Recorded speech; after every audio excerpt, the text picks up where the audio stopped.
Who is GP's first love? First love സ്കൂളൊക്കെ പറയല്ലോ. അത് വേണ്ട. അല്ല, ഫസ്റ്റ് ലവ് എന്ന് പറയുന്നാലേ എന്റെ ഫ്രണ്ട്സ് ഒക്കെ ഫസ്റ്റ് ലവ് എന്ന് പറയുന്നത് നിന്റെ ആദ്യ ഭാര്യ നിന്റെ വർക്കാണെന്ന് പറയും. ആ ഒരു രീതിയിൽ എപ്പോഴും പറയാറുണ്ട്. ബട്ട് ഫസ്റ്റ് ലവ് എന്ന് പറയുന്നത് ആ ഒരു സമയത്ത്, അല്ലെങ്കിൽ what do I call infatuation ആണോ എന്താണെന്ന് അറിയില്ല. ശ്വേത എന്നാണ് കുട്ടിയുടെ പേര്. അവളും കല്യാണത്തിന് വന്നിരുന്നു. ഇപ്പൊ അമേരിക്കയിലാണ്. കല്യാണമൊക്കെ കഴിഞ്ഞിട്ട് അമേരിക്കയിൽ സെറ്റിൽ ആണ്.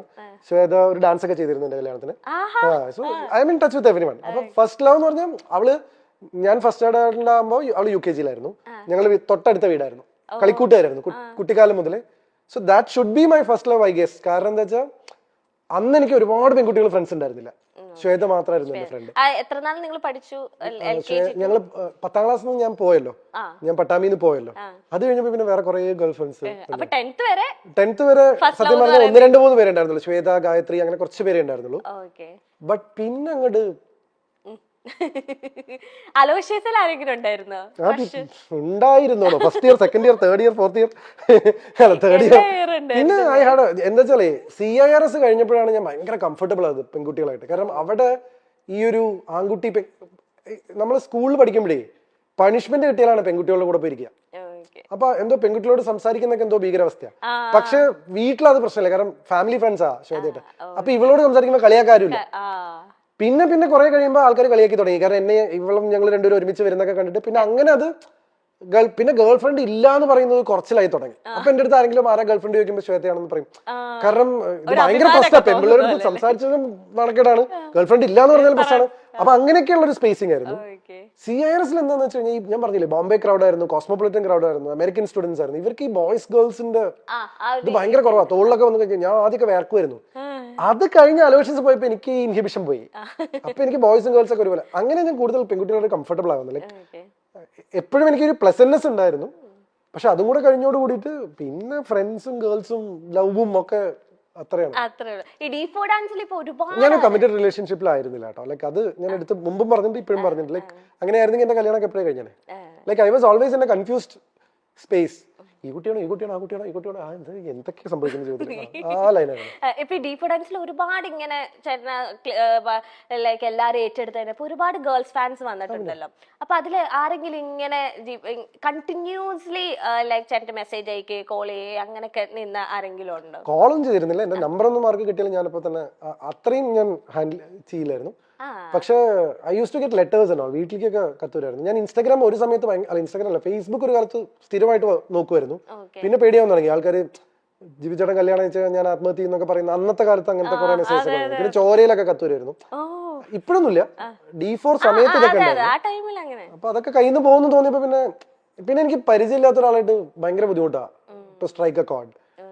എന്റെ ബെസ്റ്റ് ഫ്രണ്ട്സ് അല്ലെങ്കിൽ ഞാൻ സ്വാതന്ത്ര്യം എടുക്കുക, എനിക്ക് എന്നെ അറിയാം എന്ന് തോന്നുന്ന എന്റെ സുഹൃത്തുക്കളുടെ അടുത്ത്, എന്റെ സുഹൃത്തുക്കളുടെ അടുത്ത് പോലും ഞാൻ എടുക്കില്ല. എന്നെ അറിയാം എന്ന് തോന്നുന്ന ആൾക്കാരുടെ അടുത്താണ് ഞാൻ റിലാക്സ്ഡ് ആവുക. അത് വളരെ ക്ലിയർ ആണ്. എന്നുവെച്ചാൽ എന്റെ ജസ്റ്റ് ഒരു ഫ്രണ്ടിന്റെ അടുത്ത് ഞാൻ അങ്ങനെ പാറിപ്പറന്ന് നടക്കില്ല. പക്ഷെ എന്നെ അറിയാം എന്ന് പറയുന്ന ഒരു സെഗ്മെന്റ് ഓഫ് ഫ്രണ്ട്സ് ഇല്ലേ, ഈ പറയുന്ന പേളി, ദിവ്യ പിള്ളി, മിയ എന്നൊക്കെ പറഞ്ഞ അവർ, അഞ്ജു കുര്യൻ, അവരുടെ അടുത്തൊക്കെ ഞാൻ വേറെ സെൽഫാണ്. Where is GP's happiness? In whatever GP does. That is what my happiness is. Like ഞാൻ എൻ്റെ ഹാപ്പിനെസ് കണ്ടെത്തുന്നത് അല്ലെങ്കിൽ സ്പേസിങ്, ഞാൻ ചെയ്യുന്ന കാര്യങ്ങളിലുള്ള എൻ്റെ ഇൻവോൾവ്മെന്റ് ആണ് എൻ്റെ ഹാപ്പിനെസ്. ഇപ്പൊ എൻ്റെ ഹാപ്പിനെസ് കെന്ന ഷോ ആണ്. So that's how define my self. ഇപ്പൊ ഇതാണ് എന്റെ ഹാപ്പിനെസ്. അങ്ങനെ എനിക്ക് ഹാപ്പി ആവാൻ പറ്റുള്ളൂ. ഫോർ എക്സാമ്പിൾ എന്റെ ഒരു എലമെന്റ് ഓഫ് ഇത് ശരിക്കും ബ്രേക്ക് ചെയ്യാൻ പാടില്ല. ഐ ഡോണ്ട് നോ, ഞാൻ കെന്നയ്ക്ക് മനസ്സിലാവാൻ വേണ്ടി മാത്രം പറയാം. എന്തുകൊണ്ടാണ് ഞാൻ എന്റെ ഇൻവോൾവ്മെന്റിലെ ഹാപ്പിനെസ് എന്ന് പറഞ്ഞതെന്ന് വെച്ച് കഴിഞ്ഞാൽ, ഇവിടെ ഞാൻ 100% ഞാൻ ഇവിടെയാണ്. അപ്പൊ കെന്ന ഷോ എന്ന് പറയുമ്പോൾ കെന്നയുടെ മുഖത്ത് ഒരു റെസ്പോൺസ് വരണമായിരുന്നു. പക്ഷെ കെന്നയുടെ ചെവിയിൽ ഒരു ഇൻസ്ട്രക്ഷൻ വന്നുകൊണ്ടിരിക്കുകയായിരുന്നു ഞാനിത് പറഞ്ഞപ്പോ. മനസ്സിലായോ? ഇത് എന്റെ ഇന്റലിജൻസ് കൂടിയാണ്. ഇതിപ്പോ എങ്ങനെയാ ജിപിച്ചേട്ടൻ മനസ്സിലാക്കിയെന്നൊക്കെ എന്നെ ആലോചിക്കും. ഇത് പറഞ്ഞപ്പോ കെന്നയുടെ മുഖത്തൊരു തെളിച്ചം വന്നു. ഇതാണ് ഒരു അവതാരകനായിട്ടുള്ള ജിപിയുടെ ഹാപ്പിനെസ്. മനസ്സിലായില്ലേ? എന്ന് വെച്ച് കഴിഞ്ഞാൽ അത്ര അറ്റൻറ്റീവ് ആണ് ഞാൻ ഇവിടെ ഷോയില്. എന്ന് വെച്ചാൽ കെന്ന ഷോ എന്ന് പറഞ്ഞു കഴിഞ്ഞപ്പോ എനിക്കറിയാം എന്റെ ഓഡിയൻസിൽ നിന്ന് ഒരു റെസ്പോൺസ് വരുന്നു. അത് വരുന്നില്ല. എന്തുകൊണ്ട് വന്നില്ല? അപ്പൊ കെന്നയ്ക്ക് എന്തോ ഒരു ഇൻസ്ട്രക്ഷൻ കിട്ടിയിട്ട് പുറത്തുനിന്ന്.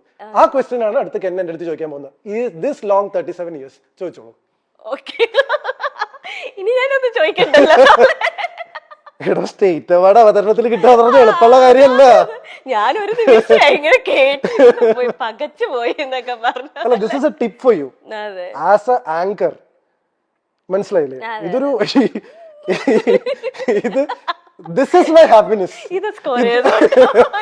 This is GP's happiness.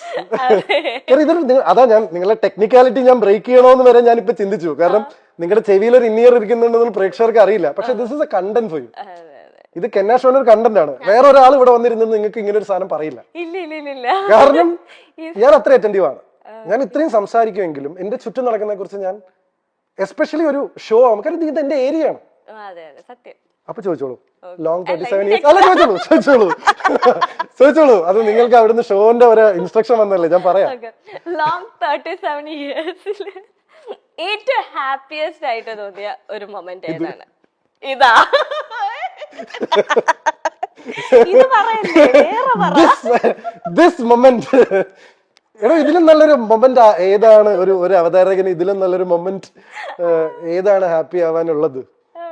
പിന്നെ വേറെ, കാരണം അല്ല, അതാണ് കാരണം this is my job and I am good at it. Yes. Next, which is GP's top gossip?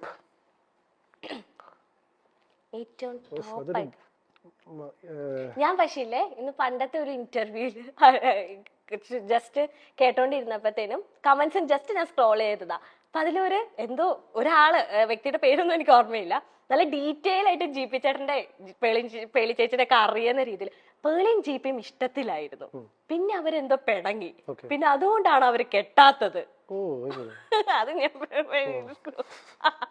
ഇനി അങ്ങനെ അപ്പൊ ഞാൻ വെച്ചത് ഈ പേളിയും GP ചേട്ടനായിട്ട് ഞാൻ അങ്ങനെ ഗോസിപ്പുകൾ ഒന്നും കേട്ടിട്ടില്ല. അപ്പൊ ആ കമന്റിൽ എന്തോ ഗോസിപ്പ് ഉണ്ടായിരുന്നു എനിക്ക് തോന്നുന്നു. എനിക്ക് മേജർ ആയിട്ടുള്ള എനിക്കിതിൽ ഏതാ മീൻ ദിവ്യപിള്ള, ഇതിൽ ഏതാണോ ടോപ്പ് ഗോസിപ്പുകൾ ഇഷ്ടംപോലെ ഉണ്ട്. എനിക്കത് മീയ ചേച്ചി ആയിട്ടായിരിക്കും. പക്ഷെ എന്താ അറിയോ, ദിവ്യപിള്ളയുടെ ഗോസിപ്പിന്റെ സമയത്ത് സോഷ്യൽ മീഡിയ സ്ട്രോങ് ആയിരുന്നു. അപ്പൊ അത് ഭയങ്കരമായിട്ട് ആഘോഷിക്കപ്പെട്ടു. അതിനാണ് ഞാൻ ആദ്യമായിട്ട് ജീവിതത്തിൽ ഒരു എക്സ്പ്ലനേഷൻ കൊടുത്തത്. നിങ്ങൾ ആ കണ്ടത് കല്യാണമല്ല, മീഡിയ എന്ന കാര്യത്തിൽ ഞാൻ എക്സ്പ്ലനേഷൻ കൊടുത്തു വന്നിട്ടില്ല. അപ്പൊ എനിക്ക് ടോപ്പ് ഗോസിപ്പില് ശരിക്കും സ്റ്റാറ്റിസ്റ്റിക്സ് എടുത്തു നോക്കണം. പക്ഷെ മീയുടെ എന്താ വെച്ചാൽ കുറച്ച് കാലമായിട്ട് നിന്നുകൊണ്ട് മിയുടെ കല്യാണം എന്റെ കല്യാണം കഴിഞ്ഞിട്ട് രണ്ടുപേരും അവരവരുടെ കല്യാണങ്ങൾ അറ്റൻഡ് ചെയ്തിട്ട് ഇപ്പൊ നിൽക്കുമ്പോഴാണോ ഇത് ട്രൂ ഫ്രണ്ട്ഷിപ്പ് ഗോൾസ്. ഇത് ഞാൻ നേരത്തെ പറഞ്ഞു കഴിഞ്ഞാൽ അതാണ് പ്രശ്നം. How much is GP's net worth? നമ്മളുടെ സമ്പാദ്യം പൊതുവെ പറയാൻ പാടില്ല എന്നാണ് പറയുക. ഈ നെറ്റ് വർത്ത് എന്ന് ഉദ്ദേശിച്ചത് സ്വാഭാവികമായിട്ടും ലിക്വിഡ് ക്യാഷും അസറ്റ്സും എല്ലാം കൂടി ഇതിനെയാണല്ലോ നമ്മൾ നെറ്റ് വർത്ത്. എക്സാക്ട് ഫിഗർ ഞാൻ എന്തായാലും പറയില്ല. ഒരു 9 ഡിജിറ്റ്സ് ഉള്ള സംഖ്യയാണ്.